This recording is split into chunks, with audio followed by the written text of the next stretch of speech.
Mirëmbrëma të nderuar, zonja dhe zotrinj, do të jemi së bashku në edicionin qendror të lajmeve këtu në ekranin e kanalit 7, ndër të tjera do të ndiqni.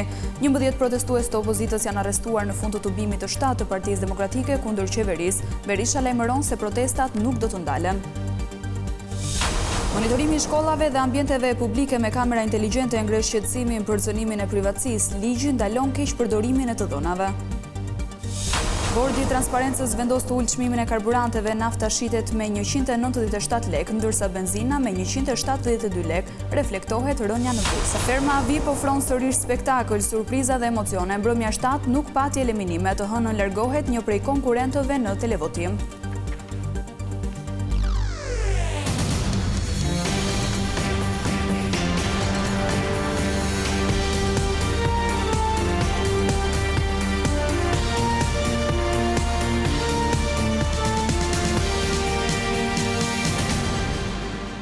Vijmë të njihemi më gjërësisht me zhvillimet kryesore të ditës. 11 protestues janë arrestuar pas tubimit të opozitës mbrëmjen e të premtes. Sipas policisë, protestuesit janë kapur me çanta me molotov dhe pritet të dalin para gjykatës për të njohur me masën e sigurisë. Policia e Tiranës ka arrestuar 11 protestues të opozitës, të cilët u kapën me çanta dhe me molotov në duar, lëndë plasëse që kishin përgatitur për të goditur kryeministrinë apo kuvendin. Në total blut shoqëruan 22 persona, ndërkohë që 11 prej tyre u arrestuan dhe pritet që të dalin përpara gjykatës për të njohur me masën e sigurisë. Në protestën e mbrëmjes të së premtes, policia pati një tjetër skenar ku i zuri në befasi grupin e zjarrit të militantëve. Menjëherë sapo kreu i Partisë Demokratike Sali Berisha përfundoi fjalimin në podium, protestuesit nisën hedhjen e fishek zjarreve dhe molotoveve në drejtim të policisë dhe kryeministrisë, por menjëherë forcat policore dolën dhe i ndaluan në mesin e turmës, duke parandaluar në këtë mënyrë sulmet e tjera me lëndë plasëse. Ndërkohë policia ka proceduar penalisht në gjendje të lirë deputetin Kleviz Balliu për veprën penale, organizimi dhe pjesëmarrje në grumbullime dhe manifestime të paligjshme. Ndërkohë menjëherë pas shpërndarjes së protestuesve, blut arritën që të kapin disa çanta me molotov me të paktën 45 copë të pashpërthyera. Gjatë përplasjes me molotov, mbetën të lënduar 5 efektiv policie dhe 4 protestues, të cilët morën ndihmën e parë në spital. Një nga efektivet e policisë pati lëndime djegjeje në trup, fatmirësisht pa probleme serioze.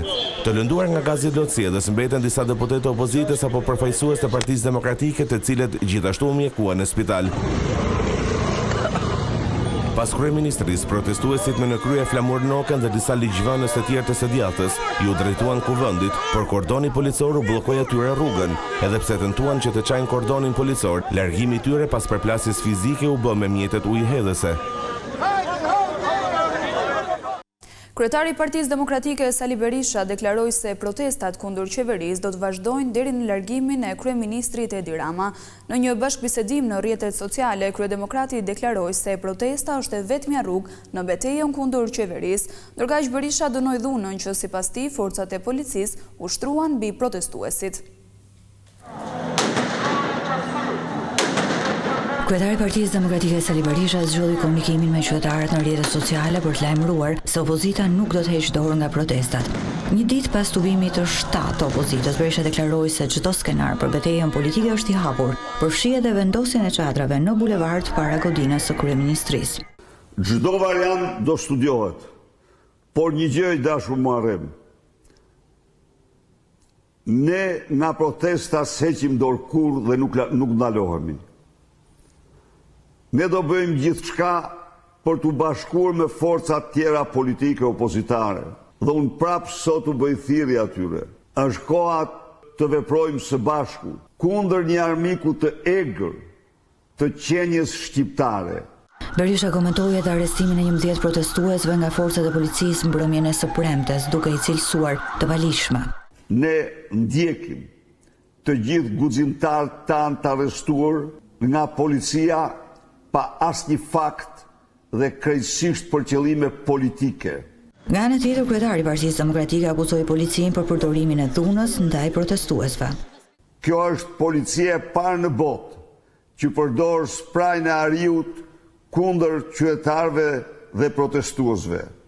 Në mënyrë selektive i janë goditur dhe janë shenuar me spraj drejtuesit kryesor të Partisë Demokratike dhe deputet të saj Flamur Noka, Luciano Boçi, Kleviz Balliu, Ivi Kaso, Bledi Himçi, Aulon Kalaja dhe shumë të tjerë. Kryetari i PD-s Sali Berisha deklaroi se së shpejti opozita do të dalë sërish në protestë kundër kryeministrit Edi Rama, por pa caktuar një datë për tubimin. Kryeministri Edi Rama ndodhet në Barcelonë, ku do të marrë pjesë në mbledhjen e 4 të samitit ndërkombëtar në mbrojtje të demokracisë. Në nisje të samitit ai është takuar me kryeministrin Pedro Sánchez dhe më pas i është bashkuar figurave të tjera politike europiane për foton familjare. Rama më pas pritet të takohet edhe me presidentin e Këshillit Evropian Antonio Costa. Samiti në Barcelonë do të përqendrohet në tema si forcimi i institucioneve demokratike, dezinformimi dhe teknologjia digjitale.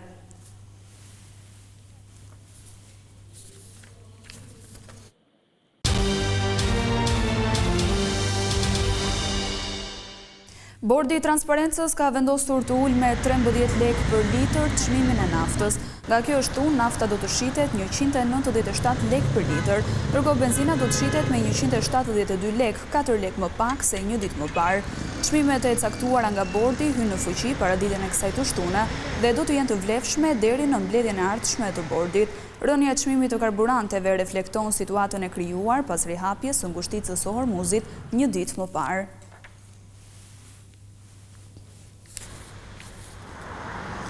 Gjestin e kësaj të shtune në burgun e sigurisë së lartë në Peqin është ushtruar një kontroll i befasishëm nga forcat speciale.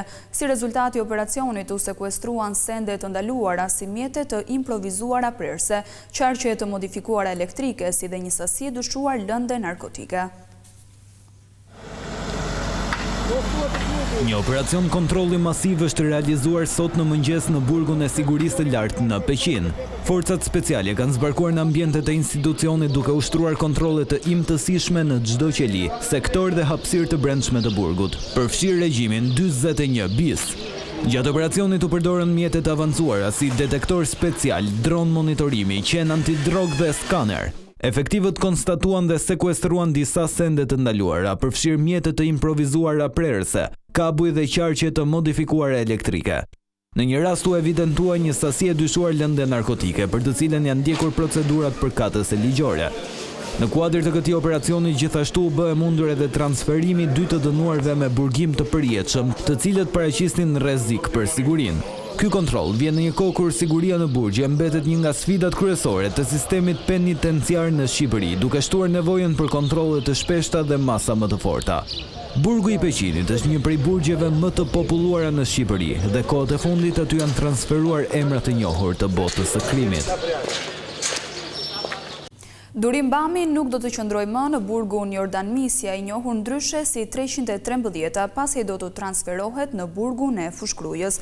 Kreu i ri i drejtorisë së burgjeve Adriatik Kupi ka miratuar kërkesën e Bamit për t'u larguar drejt burgut të Fushkrujës. Durim Bami kërkoi transferimin nga 313 me pretendimin se rrezikohet jeta nga të burgosur të tjerë. Në kërkesën e paraqitur drejtorisë së burgjeve, Bami kërkoi të mos transferohej në Peqin apo në burgun e Reçit në Shkodër, pasi në këto institucione të vuajtjes së dënimit ka persona që paraqesin rrezik për jetën e tij.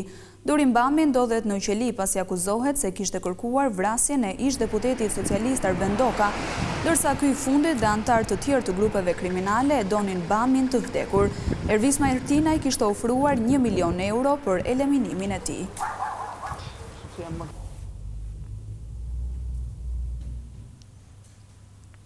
Operacioni i forcave të policisë 3 ditë më parë kundër 3 call centerave tregoi se mashtrimi i qytetarëve nëpërmjet këtyre skemave është një fenomen shqetësues. Ekspertët shpjegojnë se cilat janë premtimet që duhet të vendosin alarm qytetarët në situata të tilla.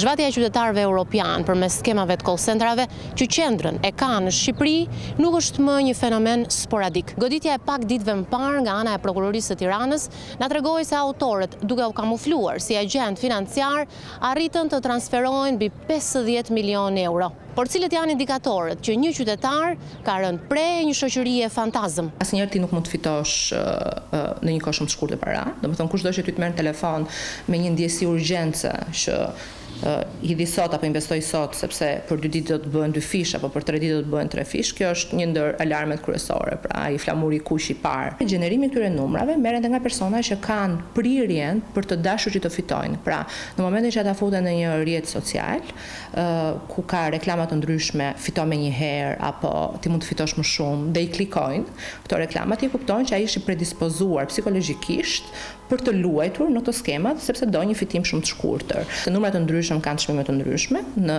bazë të asaj që sa mund të përfitosh nga individi i caktuar apo sa është i gatshëm ai për të shpenzuar.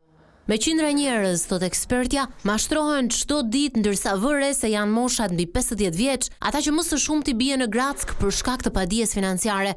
Por sa është probabiliteti që paratë të merren mbrapsht dhe si funksionon skema?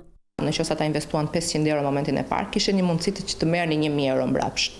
Dhe duke qenë se natyra njerëzore është patjetër ambicioze, ajo ambicia nuk i la që të parat i merrnin, por ata i riinvestuan përsëri. Dhe në momentin që ti i riinveston përsëri, është probabiliteti 0 që ti marrësh mbrapsht. Është një platformë që është demo dhe organizatorët që janë pas mund të luajnë me numrat ashtu siç dëshirojnë ata dhe ty të prezantojnë një fitim i cili është fitimi rem, pra që paratë tua po rriten nga 300 që ke investuar sot ke 600, nëse ke 900, por këto para nuk i merr asnjëherë, nuk i merr kurrë. Paratë që pretendohet se janë investuar në këtë mënyrë bëhen plotësisht të pajurmueshme përmes parajsave fiskale. Paratë e tyre i kanë depozituar me karta krediti, pra në sensin që nëpërmjet një llogarie bankare. Dhe më pas kalojnë në bankat e krijuara po nga këta organizatorë, pra që kanë bankat e tyre të krijuara në Shqipëri, në Maltë apo në vende të tjera, pra offshore. Pra të kriptovalutat janë përdorur si një lloj skeme, po e them, që të gjitha personat që donin të investonin, pra përdorin kriptot për investimet e tyre. Ndryshimi rrënjësor mes një kompanie që mashtron dhe një tjetre që në thelb ka vërtet konsulencën financiare është që në rastin e parë është agentja i cili të kontakton, ndërsa në rastin e dytë është vetëm investitori ai i cili kontakton të ashtu quajturin broker. Monitorimi i shkollave dhe ambienteve të tjera publike me kamera inteligjente ka ngritur shqetësimin mbi cënimin e privatësisë, por autoritetet thonë se ligji ndalon keq përdorimin e të dhënave dhe u jep akses vetëm personave të autorizuar. Vendosja e kamerave inteligjente në shkolla mbetet një çështje e ndjeshme që kërkon balancë me sigurisë dhe privatësisë së nxënësve. Sipas zyrës së Komisionerit për mbrojtjen e të dhënave personale, thelbësore mbetet siguria e të dhënave dhe kufizimi i aksesit në kamera. Në momentin që vendoset të ngrihet një sistem, të ndërtohet një sistem, ai duhet të jetë i ndërtuar në një formë të tillë që të jetë sa më pak i cënueshëm për rrjetin e të dhënave, sa më pak i aksesueshëm, që do thotë vetëm individët caktuar duhet të kenë akses në këto sisteme dhe në masa të larta sigurie, pra të ruhet konfidencialiteti i këtyre të dhënave. Ligji i ri vitit 2024 në përputhje me standardet e Bashkimit Evropian shoqërohet me një akt nënligjor të posaçëm ku përcaktohen rregullat për vendosjen e kamerave. Një ndër kriteret kryesore është që të ekzistojë një bazë ligjore për vendosjen e këtyre kamerave. Pra, është një detyrim ligjor i cili përcakton vendosjen e këtyre kamerave në ambiente specifike. Një kriter tjetër mund të jetë edhe pëlqimi i vetë subjekteve, që do thotë individi jep pëlqimin e tij për tu vëzhguar me kamera. Këto sisteme nuk mund të vendosen në çdo ambient. Kryesisht kamerat rekomandohen që të vendosen në ambiente të përbashkëta, që do thotë në hyrjen e shkollës, në oborre, në korridore dhe jo në klasa, për posë rasteve shumë të veçanta ku mund të bëhet një analizë mirëfillt që justifikon vendosjen e këtyre kamerave. Nuk lejohet vendosja në tualete, në ambientet e dhomave të zhveshjes. Pra kryesisht është në ambiente të përbashkëta. Në raste të moszbatimit të ligjit, komisioneri kryen edhe hetime administrative mbi bazë ankese nga qytetarët apo kryesisht me iniciativë të tij. Të dhënat e regjistruara mund të ruhen deri në 72 orë dhe jo më shumë se 30 ditë, me përjashtim kur rregullohet me akt normativ të posaçëm.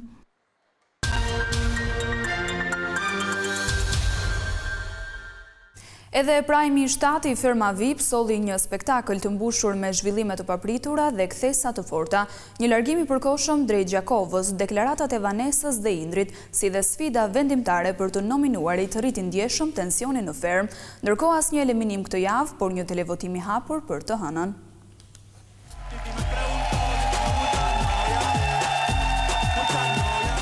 2007 e Ferma VIP erdhi me një dinamik të fortë emocionesh, zhvillimesh të papritura dhe kthesash që ndryshuan lojën. Spektakli startoi me largimin e Fabiolës dhe Adionit nga Ferma, një moment që theu menjëherë dinamikën e zakonshme të lojës. Dy fermer u nisën përkohësisht drejt Gjakovës në një aratisje të monitoruar nga kamerat në dasmën e vëllait të Adionit.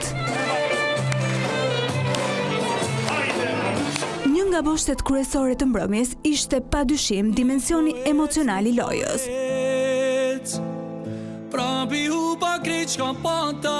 Këngëtarja Vanessa Sono tronditi publikun kur deklaroi live ndarje nga partneri jashtë Fermës, duke pranuar se ka zhvilluar ndjenja për Indrin.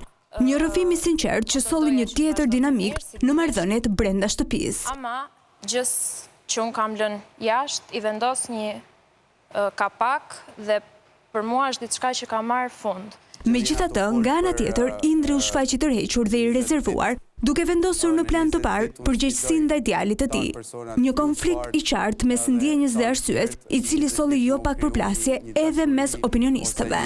Histori më mirë gjithsecili ka mendimin e vet. Unë tha mendimin tim. Ditë me Vanesën me zemrën në dorë, kishte vënë zemrën ke dora dhe e shifje në dritë syrit. Po dridheshe tash mbas 4 ditësh. Dole i thej që unë nuk du ta mendoj, kam nevojë për kohë. Po jo pra se, po thot që nuk është lojë strategji. Nëse s'është lojë strategji, çfarë është? Pas televotimit të hapur prajmin e SHN-s, 6 nga më pak të votuarit u përballën në një sfidë ekuilibri dhe force fizike me litar e zhvilluar buzë pishinës. Dona, Elvisi, Gresa, Klodi, Malbora dhe Blerina u përballën në 2 grupe. Fitoria shkoi për grupin e Donës, Elvisit dhe Gresës, duke dërguar automatikisht në televotim Klodin, Malborën dhe Blerinën. Tashmë vendimi kalon në duart e publikut, i cili do të përcaktojë se kush do të shpëtojë nga ky televotim spektaklin e SHN-s. Në këto qaste deklaroj zyrtarisht të hapur televotimin. Pas largimit të papritur nga spektakli, Jonida Maliqi sqaroi arsyet e vendimit të saj. Ajo theksoi vështirësinë e përshtatjes me jetën në fermë dhe bashkëtesën në kushte të kufizuara, duke cilësuar eksperiencën si sfiduese për karakterin e saj. Jam shumë e lumtur sepse unë kam thyer shumë tabu nga të cilat mendoj që ja kam arritur. Mes tensionit dhe garës, një moment i ngrohtë erdhi për Klodin, i cili u surprizua nga partnerja e tij me rastin e ditëlindjes, duke sjellë një frymë më njerëzore dhe emocionale në spektakël. Big festa, okay? Do martoheni? Yes. Kështë dëgjova, do martohemi?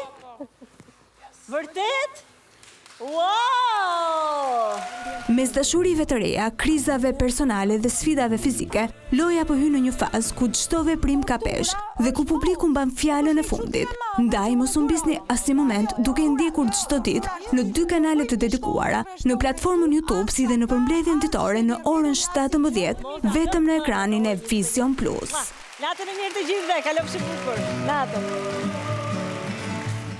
Këtë fundjavë ka nisur audicionet për Miss Shqipëria, më shumë se 400 vajza nga gjithë Shqipëria kanë aplikuar për të bërë pjesë e këtij rrugëtimi, ndërsa tashmë gara hyn në fazën e përzgjedhjes direkte në studiot e Vision Plus.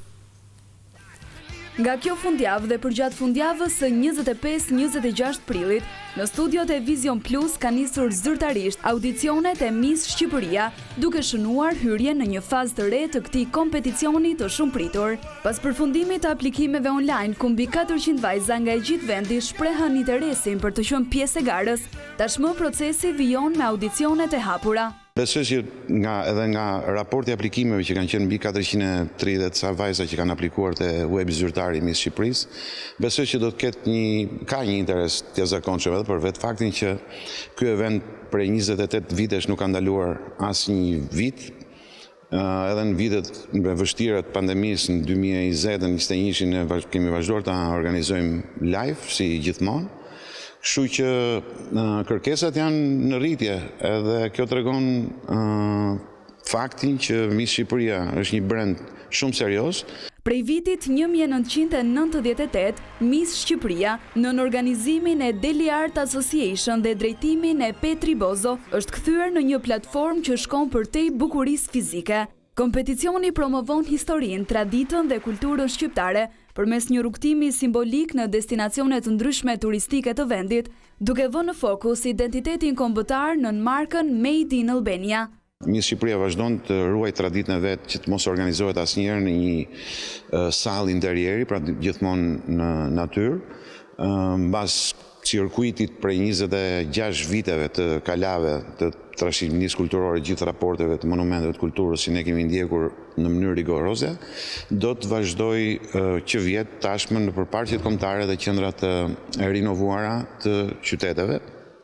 Këtë vit do ndodhemi në Pogradec për herë të parë. Do të jetë i programi ngjeshur me aktivitete përpara se sa të mbrim në finalen e 6 qershorit në Pogradec. Emocionet e para të këtij rrugtimi do të ndahen me një staf profesionist dhe emra të njohur të skenës së bukurisë si Drita Ziri, Ertemiona Mejdani, koordinatorja Armela Mitri dhe producenti ekzekutiv Frenki Bozo, të cilët do t'jenë kontakti i pari vajzave me këtë eksperiencë sfiduese dhe emocionuese.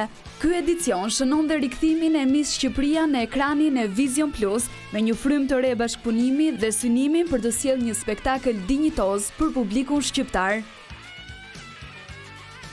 Kjo ishte gjithçka e përgatitur për këtë edicion informativ. Unë ju falenderoj për vëmendjen. Bashkë, mirupafshim.